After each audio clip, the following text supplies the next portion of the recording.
1895 সালের ঘটনা। নেহায়েত তরুণ এক বিজ্ঞানী দেখালেন এক ভৌতিক ব্যাপার।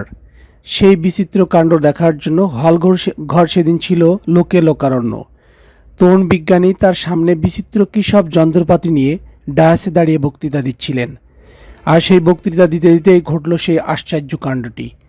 একটি পিস্তলের আওয়াজ হওয়ার সঙ্গে সঙ্গে সেখান থেকে 75 ফুট দূরে তালাবদ্ধ ঘরে রক্ষিত একটি বারুদের স্তূপে বিস্ফোরণ ঘটে গেল।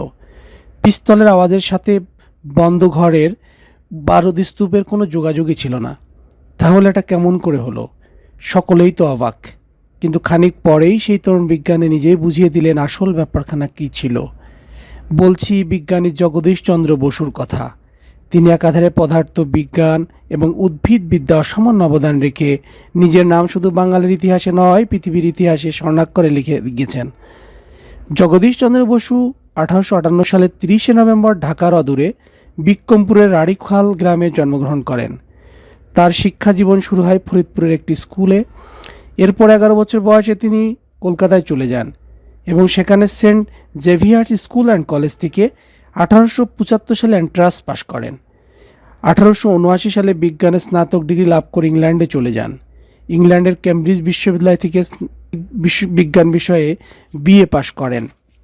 1884 সালে লন্ডন বিশ্ববিদ্যালয় থেকে বিএসসি ডিগ্রি লাভ করেন। এরপর ইংল্যান্ড থেকে দেশে ফিরে কলকাতার প্রেসিডেন্সি কলেজে পদার্থবিদ্যার অধ্যাপক হিসেবে যোগদান করেন। 1896 সালে লন্ডন ইউনিভার্সিটি থেকে ডক্টর অফ সায়েন্স উপাধি পান। জগদীশচন্দ্রকে বলা হয় ভারতীয় উপমহাদেশের বিজ্ঞান চর্চার জনক। তিনি সর্বপ্রথম বিনা তারে সংকেত আদান প্রদানে কৌশল উদ্ভাবন করেন। সর্বপ্রথম তিনি 1.5 কিলোমিটার দূর পর্যন্ত বিনা তারে বার্তা প্রেরণ সক্ষম হন। 1894-95 সালে তার বিদ্যুৎ বিষয়ক মৌলিক গবেষণার বিবরণ বিলেতের রয়্যাল সোসাইটির জার্নালে প্রকাশিত হয়।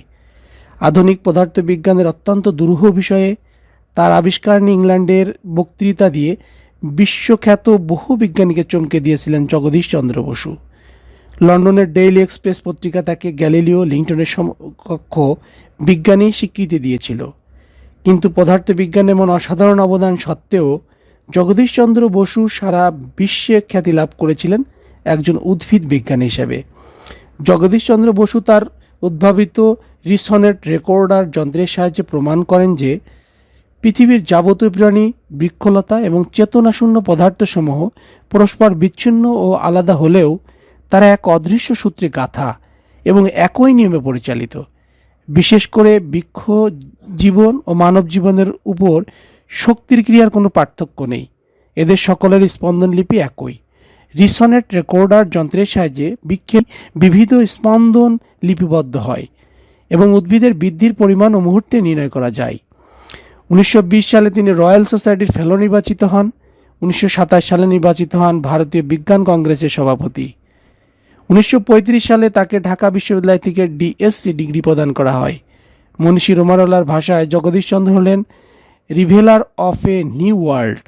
আর বিশ্বকবি রবীন্দ্রনাথ ঠাকুর এই বিজ্ঞান তাপসকে শ্রদ্ধা জানাতে গিয়ে বলেন, ভারতের কোনো বৃদ্ধ ঋষির তরুণ মূর্তি তুমি।